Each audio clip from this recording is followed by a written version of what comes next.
মূল যে বিষয়টা হচ্ছে এমন যে আসলে এটা কোনো ভদ্রতা বা শিষ্টাচারের মধ্যেই পড়ে না।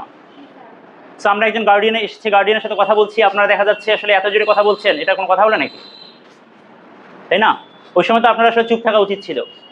সো আমরা মানে আহ্বান জানাবো এই বিষয়ে আপনারা একটু সতর্ক হবেন। এখন আমরা আবার পড়াশোনায় ফিরে আসছি। মানুষজন দেখুন যতটুকু লিখেছেন অতটুকুই থাক। আমরা বললাম ভোকাবুলারি, এটা কখনো ভোকাবুলারিস হয় না, এটা প্লুরাল হয় না। তাহলে এটা একটা কি আনকাউন্ট নাউন। কেমন নাউন? Uncount noun. আনকাউন্ট নাউনগুলো কেমন? যার কিনা কি হয় না প্লুরাল করা যায় না। হ্যাঁ, আমরা প্লুরাল করতে পারি, এটা এক অন্য ওয়েতে আমরা সেটা দেখাবো। দ্যাটস ওয়াই দেখুন আমরা যদি বলি বই, বই মানে বালক, এর প্লুরাল কি বলুন তো? বয়েস, এস যুক্ত করি, রাইট? যদি বলি ম্যাঙ্গো, ম্যাঙ্গো মানে হচ্ছে আম, তাহলে এর প্লুরাল হচ্ছে কি? ম্যাঙ্গোস। একটা শুধু এস নাকি ইএস? ইএস এবং এস দুইটাই সঠিক আছে, কোনো অসুবিধা নেই, এস ইএস দুইটাই সঠিক। তাহলে এগুলো কি দেখুন সিঙ্গুলার, এটা হচ্ছে প্লুরাল, সিঙ্গুলার প্লুরাল। যদি আমি আপনাকে বলি অ্যাডভাইস, ADVICE, অ্যাডভাইস মানে উপদেশ, তাহলে আমি যদি বলি দুইটা উপদেশ, তিনটা উপদেশ, তাহলে অনেকেই লিখতে পারে অ্যাডভাইসেস, ADVICES না, তখন এটা হবে না, এটা মোটেও হবে না, অ্যাডভাইসেস এভাবে কাজ করে না। যদি আমি বলি হচ্ছে ইনফরমেশন, ইনফরমেশন মানে কি তথ্য, ইনফরমেশন মানে তথ্য, তাহলে যদি আমি বলি অনেকগুলো তথ্য, তাহলে অনেকেই লিখতে পারে ইনফরমেশনস, TIONS না, এভাবে ইনফরমেশনস লিখলে হবে না, এটা কাটা দেবে, এটা হবে না। কি দেবে স্যার? কাটা দেবে। তার মানে আসলে কি বোঝাতে চাচ্ছি, বই, ম্যাঙ্গো এগুলো হচ্ছে কাউন্টেবল নাউন, যে নাউনগুলো কি করা যায়? গণনা করা যায়। কিন্তু ইনফরমেশন মানে তথ্য, অ্যাডভাইস মানে উপদেশ, এগুলো হচ্ছে আনকাউন্টেবল নাউন। আনকাউন্টেবল নাউন মানে যেগুলো গণনা করা যায় না। আপনি বলতেই পারেন কেন স্যার আমরা যদি অ্যাডভাইসেস দিতাম কোনো সমস্যা আছে? আপনার ক্ষেত্রে সমস্যা নাও থাকতে পারে, কিন্তু যাদের ভাষা ইংরেজি তারা বলেছে না আপনি এভাবে দিতে পারবেন না, আমাদের ভাষা আমাদের মতো করেই দিতে হবে। বোঝা গিয়েছে? সো আমরা এগুলো নিয়ে বিস্তারিত আলোচনা করব। এর জন্যই আমরা বললাম ভোকাবুলারি। ভোকাবুলারি একটা হচ্ছে আনকাউন্টেবল নাউন। এই আনকাউন্টেবল নাউনের সাথে আমরা এস বাই এস কি করতে পারি না? যুক্ত করতে পারি না। এই জন্য বলবেন না যে অনেকগুলো vocabulary, a lot of vocabularies হবে না, আ লট অফ ভোকাবুলারি হবে। তিনটা শব্দ অর্থ, তাহলে ইংরেজি যদি আমরা বলি তিনটা ছেলে, তাহলে তিনটার ইংলিশ কি বলুন তো? থ্রি। তাহলে কি বই হবে না বয়েস হবে? অবশ্যই বয়েস হবে, কারণ একের থেকে বেশি, এর জন্য এস হয়েছে। তাহলে আমি যদি বলি তিনটা শব্দ অর্থ, তাহলে অনেকে এই কনসেপ্টটি সেখানে মিলানোর ট্রাই করবেন। থ্রি ভোকাবুলারি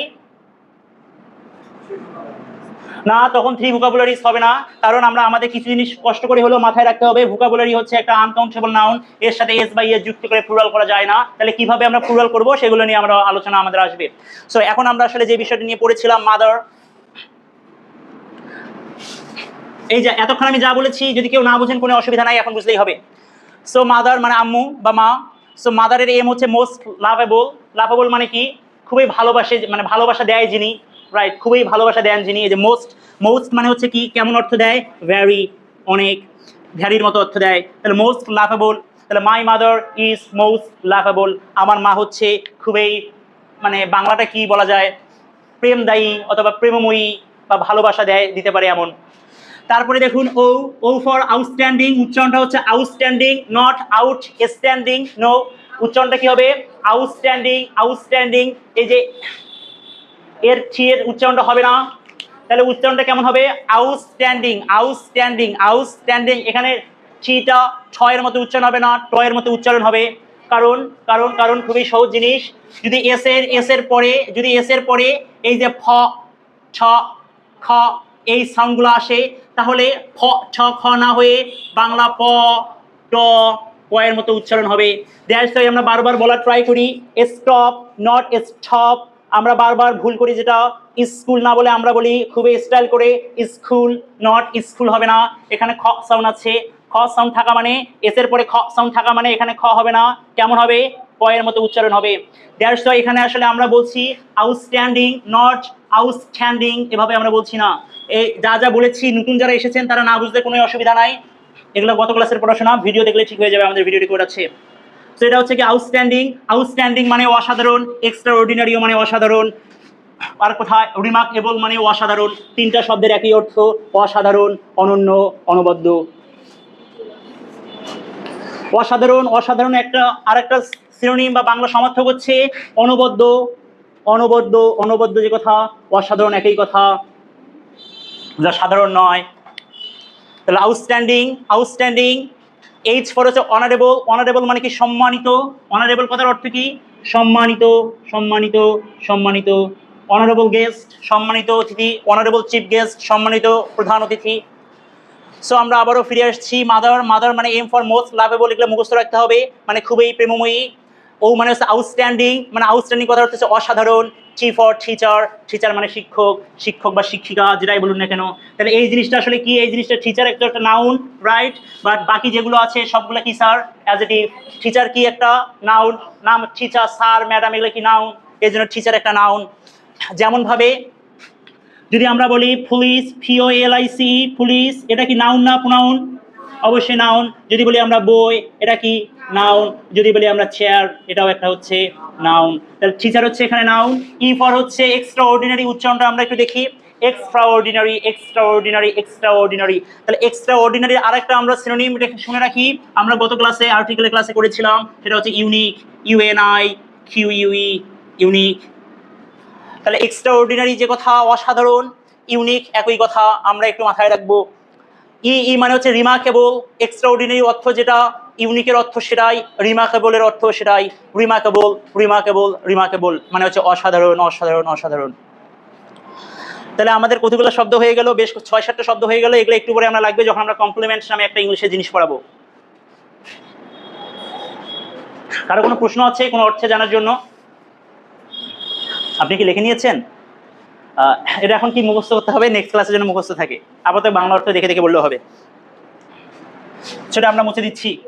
আবার একটু পড়াশোনায় ফিরে আসি। কাউন্টস নাউন এবং আনকাউন্টস নাউন। তাহলে কাউন্টস নাউন মানে যে নাউনগুলো গণনা করা যায়, আর আনকাউন্টস মানে যে নাউনগুলো গণনা করা যায় না। তাহলে আমরা একটু আগে দেখলাম কয়েকটা গণনাযোগ্য নাউন কি কেমন হতে পারে। বই, গার্ল, স্টুডেন্ট, আপনাদের বাসার কুত্তা, আমাদের বাসার বিড়াল, বেলা বেলা বেলা, ফেন, যা আছে যেগুলো গণনা করা যায় সবগুলা। এই যে আনকাউন্টেবল নাউনগুলো কেমন, ওঠা মানে পানি অর ওয়াটার, তারপর milk, good, milk, MILK, milk, তারপর হচ্ছে রাইস, গুড, RIC, রাইস। কি বলছেন? ওয়েল, গুড, OIL, ওয়েল মানে হচ্ছে তেল। আরো অনেক আছে, আমরা আরো বলি, যেমন এই যে চুল, চুলের ইংলিশ কি? হেয়ার। আমরা বলি বালু, স্যান্ড। আমরা আরো অনেকগুলো আছে। এবার যেগুলো লিখছি এগুলো সব থেকে বেশি ইম্পর্টেন্ট। সুগার লিখতে পারেন, information, information, advice, good, ADVIC, advice. আপনাদের বাসার furniture, FUR, furniture, TURE, furniture বানটা মানে ভুল হলো নাকি? হ্যাঁ, সো থ্যাংক ইউ। আরে কে এটা? Thank you. So NEWS, SO উল্টা হয়ে গেছে, SOAP, thank you. NEWS, news, good, MONEY, money. আরো কয়েকটা নাম বলুন দেখি। হ্যাঁ, কি? হানি, হ্যাঁ হানিও আমরা ইউজ করতে পারি, যে পানি জাতীয় জিনিসগুলোর মধ্যে। Salt, you can use salt, no worries. তাহলে আমরা এই কয়েকটা একটু মাথায় রাখি। Information, advice, furniture, soap, news, money. Bread, good, BREAD, bread মানে রুটি, BREAD, ব্রেড মানে রুটি। মিট, আচ্ছা, হ্যাঁ অক্সিজেন, আর অনেক কিছু করা যায় তাই না এখন। Thank you. এগুলো কি লেখা শেষ? সকলের লেখা শেষ? Hello, last start please. Today is your first class? Is today your first class? গত ক্লাসে ছিলেন? Thank you. তার মানে আমরা বলছিলাম যে কাউন্ট নাউন মানে যেই নাউনগুলো গণনা করা যায়, আর আনকাউন্ট মানে যেই নাউনগুলো গণনা করা যায় না। তার সাথে এবার চমৎকারভাবে আরেকটা কথা এক্সট্রা যোগ করে নেন, যায় না বা হয় না, যায় না বা হয় না। এই কথাটা যুক্ত না করলে আপনার সাথে আমার ঝগড়াও লাগতে পারে। বলতে পারেন যে রাইস, কোথায় গেল রাইস? ভাত তো গণনা করা যায়, চুলোতে সময় থাকলে আমি গণনা করতে পারবো। কিন্তু যাদের ভাষা ওরা বলেছে বাবা তুমি গণনা করতে পারলে ওটা হবে না, এটা গণনা করা হয় না, এটা সাধারণ মানুষ করে না। কেউ কি ভাত গণে? একটা ভাত, দুইটা ভাত গণে? এই যে বলে যে 4টা ভাত দেন খাই। হ্যাঁ, নো, খুব ভালো প্রশ্ন, thank you for this question. এই কথাটা শিমুল স্যারকেও বলছিলাম। আমরা আসলে মনে করি সোপ মানে হচ্ছে সাবান, সোপ মানে আসলে সাবান না, সাবানের ফেনা। তাহলে ফেনা তো ইয়ে করতে পারবে না। এখন ওই জিনিসটা আমরা দেখবো কিভাবে এগুলোকে কাউন্ট করব। এতটুকু শেষ। ফার্নিচার, এখন কেন কয় না এটা আমার এই যে এখন আপনি তো করতে পারেন এরকম আরো আছে, ব্রেড তো গণা যায়, একটা ব্রেড দুইটা, একটা ব্রেড দুইটা রুটি। ফার্নিচার কোথায় গেল, যে এই যে একটা ফার্নিচার দুইটা ফার্নিচারটা বলতেই পারি, কিন্তু যাদের ভাষা তারা বলছে যে বাবা এমন করে আমরা গুনবো না, তাই না? হ্যাঁ হ্যাঁ, এখন অনেকে বলতে পারে যে টাকা তো না, এখানে তো মানি, টাকা কাউন্টেবল কিন্তু মানি আনকাউন্টেবল। মানি মানে হচ্ছে অর্থ সম্পদ, সে অর্থ সম্পদের মধ্যে টাকা হতে পারে। আমরা অনেকে মনে করি যে মানি মানে শুধু টাকা, মানি মানে শুধু টাকা নয়, মানি মানে হচ্ছে অর্থ, সেই অর্থের মধ্যে টাকাও পড়ে। টাকা কাউন্টেবল বাট মানি হচ্ছে আনকাউন্টেবল, রাইট? ওকে, আমরা এখন বিষয়টা বলবো, এখন সব থেকে দামি কথাগুলো বলছি। কাউন্টেবল নাউনের ক্ষেত্রে আমরা যখন এটাকে বসাবো, আমরা এখানে খুবই দামি দুটো কথা বলেছি। এরা যখন বাক্যে একা বসে না, বাক্যে একা, একা মানে কি বলুন তো? মনে হয় যে আমাদের বিরোধিতা করছে। ওকে, সো একা, একা মানে আসলে কি বুঝাতে চাচ্ছি? সিঙ্গুলার। একা মানে কি? সিঙ্গুলার। তাহলে এরা বাক্যে একা বসে না মানে সিঙ্গুলার বসে না। এর জন্য আমরা বারবার বলেছিলাম আমি আম খাই অথবা আমি বিড়াল পছন্দ করি, আগে ওরা লিখি, বা আমি কুকুর পছন্দ করি, আই লাভ ডগস, আমি কুকুর পছন্দ করি। কেউ যদি আসলে এটাকে এমন করে লেখে আই লাভ ডগ, তাহলে সে আসলে কুকুর পছন্দ করে বলতে সে অন্য কিছু বুঝিয়েছে, সে কুকুরের গোশত পছন্দ করে, রাইট? সো তখন এই ডগটা হচ্ছে আনকাউন্টেবল নাউনের ধারায় পড়ে যাবে, কারণ গোস্ত কি আমরা গুনতে পারি? গোস্ত পরিমাপ করা যায় 1 কিলো 2 কিলো, কিন্তু এরকম গোস্ত গনা, একটা গোস্ত দুইটা গোস্ত, এটা পিস আকারে গনা যায়, আ পিচ অফ মিট। ওকে, এগুলো তো আমরা আসছি। তো এর জন্য দেখুন আবারও বারবার বলছি, এটা যখন বাক্যে বসেছে, হয় তাকে একাই বসেনি, একা ছিল ডগ, কিন্তু ডগ লিখলে অর্থে একদম পুরোপুরি আলাদা হয়ে যেত, এবং তখন সে যে কাউন্টেবল নাউন থেকে কি কাউন্ট নাউন হয়ে যেত? আনকাউন্ট নাউন হয়ে যেত। অথবা তাহলে এটাকে আমরা প্লুরাল করেছি, অথবা কি বলেছি, অথবা তার সামনে কি বসাতে হবে? একটা ডিটারমিনার বসাতে হবে। যারা কিনা ডিটারমিনার সম্পর্কে যাদের ধারণা নেই, আমরা ছোট্ট করে একটু বলে রাখি, ডিটারমিনার গুলো হচ্ছে article, AR TI CLE article, আর একটা হচ্ছে any number, NUMBER any number. Exactly, possessive adjective মানে কি? বিষয়গুলো কি? My, your, our, her. এছাড়াও demonstrative pronoun, this, TSIS this, that, those, this, TICS this. Okay, উল্টা হয়ে গিয়েছে। সো এনি নাম্বার মানে যে কোনো সংখ্যা, সেটা হতে পারে 1 2 3, হতে পারে ফার্স্ট, হতে পারে 100 যে কোনো কিছু। এক্স্যাক্টলি, তখন সেটা জরিনাস হবে কোথায়? এই যে আওয়ার মানে পজিটিভ অ্যাডজেক্টিভের ক্ষেত্রে জরিনার, ব্লা ব্লা ব্লা। আমরা যেমনটা বলছিলাম, প্লিজ স্টপ। ডিটারমিনার গুলো কে হতে পারে? আর্টিকেল হতে পারে। আর্টিকেল কে? এই অ্যান এবং দা, এই অ্যান্ড দা। এই শুনুন, আমাদের ক্লাসে যদি মনোযোগ না দিয়ে পাশে কথা বলেন, আপনি একবারে অনেক কিছু হারিয়ে ফেলবেন। এনি নাম্বার যে কোনো সংখ্যা 1 2 3 4, এগুলো কি? ডিটারমিনার। তারপর হচ্ছে মা, ইয়োর, আওয়ার, এগুলো কি? Determiner. This, that, those, this, এগুলো কি? ডিটারমিনার। তাহলে দেখুন আমরা কি বলেছি, তার সামনে কি বসবে? ডিটারমিনার বসবে, ডিটারমিনার বসবে, ডিটারমিনার বসবে। তাহলে আমি এই বাক্যটাকে যদি আমি ডগ লিখতে চাই, তাহলে আমাকে এভাবে লিখতে হবে, আই লাভ আ ডগ। তাহলে এই আটা আসলে কে? আটা হচ্ছে ডিটারমিনার। এবং তারপরে আমি লিখেছি যে হয় অথবা, অথবা উভয়টাই করতে হয়। উভয়টাই করতে হয় কি? হয় সেটাকে প্লুরালও করব, তার সামনে কি করব? ডিটারমিনারও বসাবো। কিছু ডিটারমিনার আছে, সেই ডিটারমিনার গুলোর পরে আমাদের আসলে প্লুরাল ভার্ব নিতে হয়। যেমন আমি যদি বলি কি, কেমন? এই যে মেনি, মেনি মানে কি বলুন তো? মেনি একটা সংখ্যা, যে কোনো নাম্বার, তাহলে মেনি মানে হচ্ছে অনেক। তাহলে অনেক কি হবে? স্টুডেন্ট নাকি স্টুডেন্টস? কারণ অনেক শিক্ষার্থী, এর জন্য এটাকে আমরা কি করেছি? প্লুরাল করেছি। এর জন্যই বলেছিলাম অথবা উভয় করতে হয়। উভয় মানে কি? হয় সেটাকে আমরা ডিটারমিনার আনবো, এবং সেই নাউনটাকে আমরা কি করব? প্লুরাল করব। আমাদের এই কথা বুঝতে না পারলে কোনো অসুবিধা নাই, আপনার কথা বুঝতে হবে না। বলুন, কয়টা বাজে? 4 মিনিট পর আমরা বিরতি দেবো। Thank you for reminding me.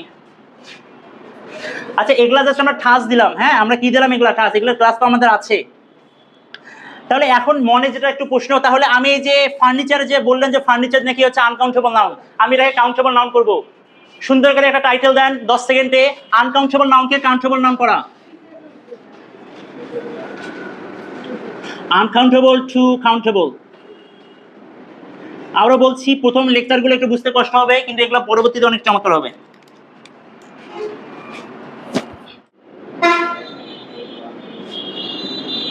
Countable করা হয়। তাহলে বলুন অ্যাডভাইস। অ্যাডভাইস একটা কি নাউন? Uncountable noun. তাহলে আমাকে স্যার দুইটা অ্যাডভাইস দেন, তাহলে দুইটা অ্যাডভাইস মানে হচ্ছে টু পিসেস অফ অ্যাডভাইস। কেমন advice? Two PIECS pieces of advice. Not, এটা কখনো হবে না, নট টু অ্যাডভাইসেস, এটা কখনো হবে না, কারণ অ্যাডভাইস নিজে একটা কি নাউন, আনকাউন্টেবল নাউন। আনকাউন্টেবল নাউনগুলোকে যদি আমরা কাউন্টেবল করতে চাই তাহলে আমাকে এই শব্দগুলো অ্যাড করতে হবে। এবার আরেকটা প্রশ্ন হতে পারে, আমি কি চাইলে যার সাথে মানে যে কোনোটার সাথে যে কোনো শব্দ অ্যাড করতে পারবো? না, বিষয়টা এমন নয়। কিছু সুনির্দিষ্ট জিনিসের সাথে সুনির্দিষ্ট শব্দ আপনারা অ্যাড করতে পারবেন। ঠিক আছে, এগুলো পরবর্তীতে আরো শিখবেন যখন আপনারা নিজ থেকে পড়বেন একটু। তাহলে এখন আসুন আমরা এই জিনিসটা একটু আসি। কোন জিনিসটা? সে আমাকে আসলে 5 টুকরা, আমাকে 1 টুকরা রুটি দেন, আমাকে 1 টুকরা রুটি দেন। তাহলে 1 টুকরা রুটির ইংলিশ কি? আ পিস, PIEC পিস, অথবা slice, SLIC slice of bread. আচ্ছা, এখানে এই যে কেউ এখানে অফটাও যুক্ত করতে পারেন, না লিখলে কোনো অসুবিধা নেই, কেউ লেখার দরকার নেই, এটা এগুলো এমনিতে আসবে। অফ যুক্ত করে লেখার দরকার নেই, লেখার দরকার নেই, বা কেউ চুপ করে চাইলে লিখে নিতে পারেন। তাহলে দেখুন আমরা বারবার একটু যেটা বলতে চাচ্ছি, কি বললাম? Two PIECS pieces of, two pieces of কি লিখবো আমরা? ব্রেড লিখি, অথবা কি লিখলাম? নিউজ লিখলাম, NEWS নিউজ। মানে কয়টা নিউজ? 2টা নিউজ। এখন আমরা আমাদের জিনিসটাকে বুঝাই, এই যে টুটা হচ্ছে যে কোনো একটা সংখ্যা, যে কোনো একটা নাম্বার। নাম্বার মানে হচ্ছে কি? ডিটারমিনার। আমরা বারবার বলেছি ডিটারমিনার মানে যে কোনো সংখ্যা হতে পারে 1 2 3 4 5 100। এরপরে এই যে পিসেস অফ বা বার অফ অথবা স্লাইস অফ, যেটা প্রয়োজন সেটা আমরা আনবো। এখন আপনার প্রশ্ন হতে পারে আমি কিভাবে বুঝবো যে নিউজের জন্য পিসেস দরকার? খুবই সহজ উত্তর, আপনাকে আসলে পড়তে হবে। হ্যাঁ, মিল্ক, গুড। তাহলে মিল্ক বলতে যেমন পানির ক্ষেত্রে কি হবে? পানির ক্ষেত্রে কি হবে? পানির ক্ষেত্রে কি হবে? আচ্ছা, থ্যাংক ইউ লিচো। আচ্ছা, মানে আমরা সাধারণত কি বলি না, আমাকে 1 গ্লাস পানি দাও, তাই না? সাধারণত বাসায় গিয়ে বলি যে পানি দাও। তো পানি দাও বলতে আপনি কিসে বোঝান? যে 1 গ্লাস পানি দাও বা 1 জগ পানি দাও, তাই না? Thank you, sit down. তার মানে মিল্ক, অয়েল, যেটাই বলুন না কেন মিল্ক, তাহলে হবে কি? আ glass of milk, a glass of milk. এখানে আসলে কি আসলো? গ্লাসটা আসলো। অলরাইট, এখন শুনুন এ মানুষজন প্লিজ, এই যে milk, MILK milk versus a glass of মিল্কের মধ্যে পার্থক্য কি বলুন তো? এক্স্যাক্টলি, যদি আমরা গ্রামারের ভাষায় বলি মিল্ক আনকাউন্টেবল নাউন, আর এই আনকাউন্টেবল নাউনটাকে আমরা কাউন্টেবল করে ফেললাম আ গ্লাস অ্যাড করে। এভাবে আমরা চায়ের ক্ষেত্রে ইউজ করতে পারি আ কাপ অফ টি। চায়ের ক্ষেত্রে আমরা কি ইউজ করতে পারি? আ কাপ অফ টি। তখন আ কাপ অফ হয়ে যাবে কাউন্টেবল নাউন, এটা হয়ে যাবে আনকাউন্টেবল নাউন। হ্যাঁ, আ সিপ অফ ওয়াটার, এই ছিল তো চমৎকার। আ SIP সিপ অফ ওঠা মানে কি? 1 চুমুক পানি। এই যে সিপ, সিপ মানে হচ্ছে চুমুক। আ চিপ অফ ওঠা 1 চুমুক পানি, আ চিপ অফ টি 1 চুমুক চা। তার মানে এখন যদি আমরা বলি, আমরা এটা পরে নামাজের সময় হয়ে গেছে, আমি 2টা ফার্নিচার কিনবো, তাহলে কি হবে? আই উইল বাই, আমি কিনবো, আই উইল বাই। হ্যাঁ, তাহলে সুগার এমনিতে আমার কি দরকার? চিনি দরকার। কি হবে? I need sugar, I need sugar. এই যে আমি আরো বলছি, আপনি যেটা শুনতে চাচ্ছেন আমি ওটাই বলবো। এখন দেখুন এগুলাকে আপনি কি করবেন? আমার 1 কেজি সুগার দরকার। Thank you. I need a kilo of sugar, আমার 2 কেজি সুগার দরকার, মানে চিনি দরকার। I need 2 kilos of sugar. এই যে 2 কিলো, এখানে কিলো শব্দটা এই যে এভাবে অ্যাড করে দিলেন। ক্লিয়ার, বোঝা গিয়েছে? ওকে, আমাদের টাইম শেষ, আমার যাচ্ছে এখন। আই উইল, এটা আই উইল, আমি কিনবো, বাই মানে কেনা। আই উইল বাই, আমি কিনবো, কি কিনবো? 2টা ফার্নিচার, তাহলে কি 2 ফার্নিচার, তাই না? 2 pieces, PIECS pieces of furniture, blah blah blah. এখন দেখুন ফার্নিচার মানে আসলে কোনো সুনির্দিষ্ট আসবাবপত্র নয়। ফার্নিচার মানে হতে পারে চেয়ার, টেবিল, খাট, পালঙ্ক, যে কোনো কিছু হতে পারে, রাইট? এর জন্য আমরা তো সুনির্দিষ্ট কোনো কিছু নয়, এর জন্য সেটা আনকাউন্টেবল নাউন। কিন্তু যদি আমি বলি চেয়ার, অনেকে প্রশ্ন করতে পারে স্যার চেয়ারও তো একটা ফার্নিচার, তাহলে এখন এটা কি কাউন্টেবল না আনকাউন্টেবল? কাউন্টেবল, এটা গণনা করতে পারি। কিন্তু এখন আমি যদি বলি আমি ফার্নিচার কিনবো, আমি বলি না যে কোন ফার্নিচার কিনবো, আমার গণনা করা টাফ, রাইট? আর যদি ব্যাখ্যা করা মনে না থাকে, কষ্ট করে এটাই মাথায় রাখবেন যে ফার্নিচার একটা হচ্ছে আনকাউন্টেবল নাউন। আমাদের এতক্ষণ থেকে আমরা একদম কঠিন জায়গাতে আগে চলে গিয়েছি। এতক্ষণ থেকে যদি কেউ কিছু নাও বুঝেন কোনোই সমস্যা নাই। কতটুকু আপনাকে বুঝতে হবে যে কাউন্টেবল নাউন এবং আনকাউন্টেবল নাউন। কাউন্ট মানে কি যেগুলো গণনা করা যায়, আনকাউন্ট মানে যেগুলো গণনা করা যায় না বা হয় না।